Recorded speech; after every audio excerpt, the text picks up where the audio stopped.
जी students, आज मैं आपके लिए जो लेकर आई हूँ वो लेकर आई हूँ पंचायती राज संरचना। जैसा कि आप देख रहे हैं, ये मेरे हैंड रिटन नोट्स हैं और मैं आपको बताना चाहती हूँ कि जब मैंने सीटेट की प्रिपरेशन की थी तो मैंने ये नोट्स प्रिपेयर किए थे, जिन्होंने मेरी बहुत हेल्प की और मेरा सीटेट क्लियर हुआ। तो ये ना सिर्फ सीटेट में ही बल्कि आप कोई से भी एग्ज़ाम को उठा के देख लीजिएगा, जो आज का टॉपिक है उसमें से आपको 3 या 4 क्वेश्चन देखने को मिल ही जाएंगे। तो स्टूडेंट्स, आपको बहुत ध्यान से वीडियो देखनी है, ठीक है। बहुत अच्छे से आपको, चाहे आप वीडियो को पॉज करके लिख भी सकते हैं, नोट्स भी प्रिपेयर कर सकते हैं।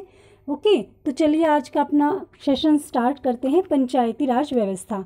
देखिए, आपको पता है कि जो हमारी गवर्नमेंट है ना, वो 3 टाइप से शासन करती है, ठीक है। कौन कौन सी इसमें कि सबसे पहले बात करते हैं हम केंद्र सरकार की, फिर है राज्य सरकार और फिर है स्थानीय स्वशासन। अब देखिए भाई, जो केंद्र सरकार है वो क्या है कि सेंट्रल गवर्नमेंट है, पूरे जो इंडिया के अंदर जो हमारी गवर्नमेंट शासन करती है, ये उसकी बात है, ठीक है। फिर राज्य सरकार अपने अपने एरिया में जो सरकार काम करती है उसको बोलते हैं राज्य सरकार, ठीक है। फिर है स्थानीय स्वशासन। जो पंचायती राज व्यवस्था आज मैं आपको कराने जा रही हूँ वो किसके अंडर में आता है भाई? वो आता है स्थानीय स्वशासन के बारे में। ओके, तो इसमें जो है 2 टाइप से हमारी गवर्नमेंट जो है काम करती है। कैसे? ग्रामीण और शहरी, ठीक है।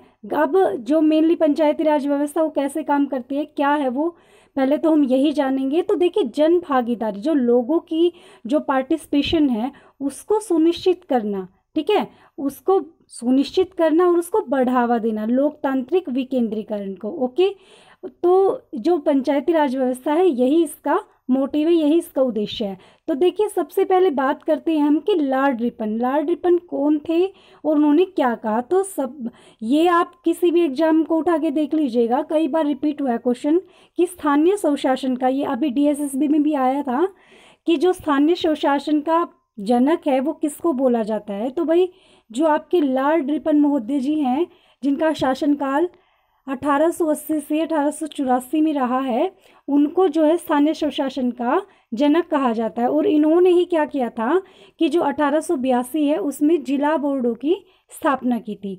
ओके, फिर जो महात्मा गांधी ने क्या किया था, ग्राम स्वराज्य की स्थापना की।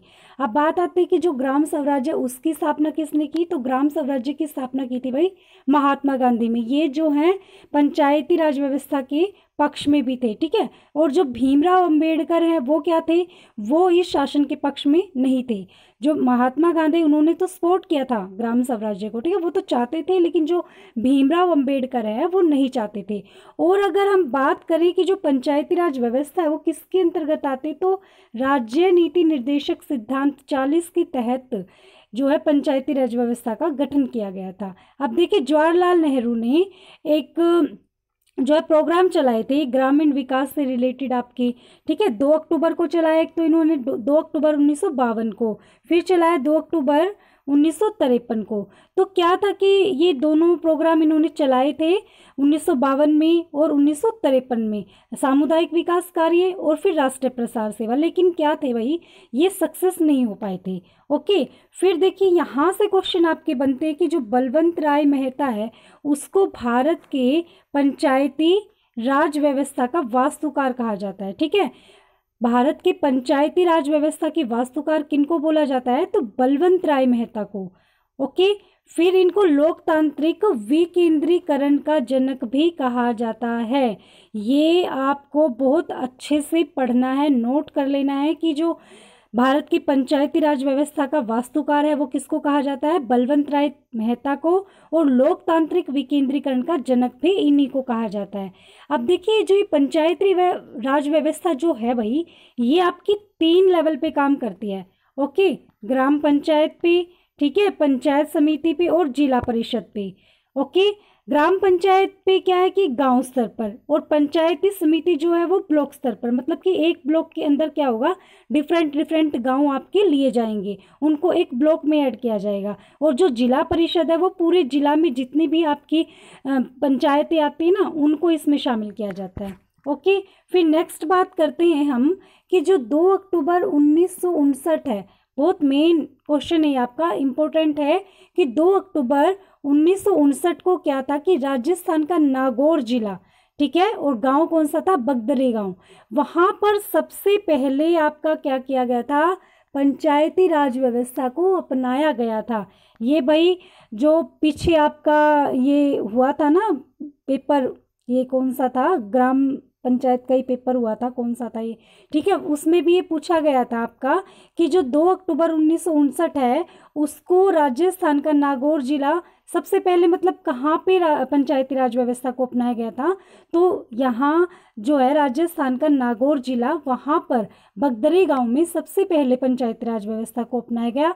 और उसके बाद जस्ट 11 अक्टूबर 1959 को, यानी कि 9 दिन के बाद, ठीक है, फिर 9 दिन के बाद कहाँ पे अपनाया गया था भाई? जवाहरलाल नेहरू ने क्या किया था कि जो आपका एपी है यानी कि आंध्र प्रदेश, ठीक है, आंध्र प्रदेश में क्या किया था? पंचायती राज व्यवस्था शुरू की थी। फिर देखिए अशोक मेहता समिति की बात करते हैं, वो कब आई थी? 1977 में आई थी। इन्होंने क्या किया था भाई? इन्होंने 2 स्तर पर पंचायती राज व्यवस्था, ब्लॉक स्तर पर, ठीक है, ब्लॉक लेवल पे और जिला लेवल पे, 2 लेवल पर इन्होंने पंचायती राज व्यवस्था को अपनाया था। अब ग्राम न्यायालय का जो गठन है वो SC ST आरक्षण सुझाव इन्होंने किया था। फिर देखिए एक और है JB राव समिति 1985 में। फिर एलमी सिंघवी समिति जो आई थी, LM सिंघवी समिति 1986 में, ये भी कौन सी थी? त्रिपक्षीय थी, 1986 में जो आई थी। फिर PK थुंगन समिति थी, वो 1989 में आई थी, ठीक है। फिर राजीव गांधी जी ने 64वां संविधान संशोधन पेश किया था, ठीक है हमें, ओके। अगर हम बात करते हैं कि जो 64वां संविधान संशोधन पेश किया था वो किसने किया था? राजीव गांधी जी ने। PV नरसिम्हा राव ने जो है 73वां, कौन सा? 73वां संविधान संशोधन प्रक्रिया अधिनियम को इन्होंने अपनाया था, जिसके तहत जो है आज आपकी पंचायती राज व्यवस्था का गठन किया गया था। और ये भी क्वेश्चन रिपीट हुआ है कि सबसे पहले कब मनाया गया था? तो 24 अप्रैल 1993 को अपनाया गया था। इसको जो है राष्ट्रीय पंचायती दिवस भी बोलते हैं, 24 अप्रैल को, ठीक है, 24 अप्रैल को राष्ट्रीय पंचायती दिवस के रूप में भी हम लोग मनाते हैं। अब देखिए संविधान में जो पंचायती व्यवस्था है उसको भाग 9 में, ठीक है, बहुत इंपॉर्टेंट है भाई, आपको ये पढ़ना है बहुत ध्यान से कि जो संविधान है उसमें पंचायती राज व्यवस्था को भाग 9 में अनुच्छेद, कौन से अनुच्छेद में? 243 के तहत जोड़ा गया था। दोबारा बता देती हूँ आपको कि जो संविधान है उसमें पंचायती राज व्यवस्था को भाग 9 में अनुच्छेद 243 के तहत, कौन से अनुच्छेद के तहत? 243 के तहत जोड़ा गया था। अब 11वीं अनुसूची को जोड़ा और 29 विषयों की सूची को इसमें शामिल किया गया था। कितनी? 11वीं अनुसूची को जोड़ा था और 29 विषयों को इसमें ऐड किया गया था। फिर देखिए भाई जो पंचायती राज व्यवस्था का जो स्ट्रक्चर है, जो इसकी संरचना है वो क्या है? देखिए भाई जो ग्राम सभा है मतदाता सूची में पंजीकृत हो। ग्राम सभा क्या होना चाहिए कि मतदाता सूची में पंजीकृत होनी चाहिए। और ग्राम सभा में 200 से ज़्यादा संख्या किनकी होनी चाहिए?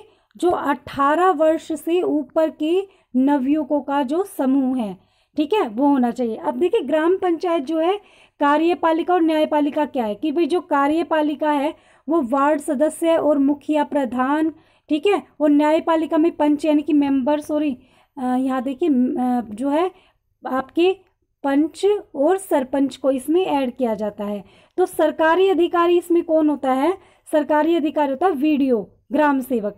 अब देखिए यहाँ पे आपको ये दिखाई दे रहा है कि अनुच्छेद 243 से 243 ओ तक इसमें जो है अलग अलग पंचायत से रिलेटेड बातें दी गई हैं कि भाई अनुच्छेद 243 में परिभाषाएं दी गई हैं, अनुच्छेद 243 ए में ग्राम सभा से रिलेटेड बातें हैं, ठीक है। अनुच्छेद 243 बी में क्या किया गया है कि जो पंचायत है उनका गठन की बात कही गई है।